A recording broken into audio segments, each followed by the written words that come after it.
Hello, হ্যাঁ দিশানি, বলছি সৌমেন স্যারের কাছে আজকে কটা থেকে পড়া রে? 3:50? এই তুই যে বললি 3:45, তার মানে 5 মিনিট আগে গিয়ে আড্ডা মারতিস, তাই তো? হ্যাঁ হ্যাঁ ঠিক আছে। এত কম নম্বর, এত কম নাম্বার, তোর আর পড়াশোনা করে লাগবে না, বাদ দে তুই। হ্যালো, হ্যাঁ দিশানি, বলছি এই সোনাই তো অঙ্কে 5 পেয়েছে, সব থেকে কম নম্বর মনে হয় ওই পেয়েছে, বল।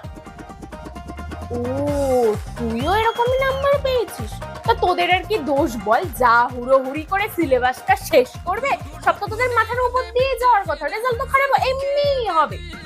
তা অত টেনশন করে লাভ নেই, পরের বার রেজাল্ট এমনিই ভালো হয়ে যাবে। হ্যাঁ ঠিক আছে, তোদের কোনো ফল্ট নেই, অত চিন্তা করিস না। হ্যালো দিশানি, বলছি সোনাই আজকে পড়া পেরেছে? আরে আমার খাতাটা চেক করে নাও না। এই তুই চুপ কর। হ্যাঁ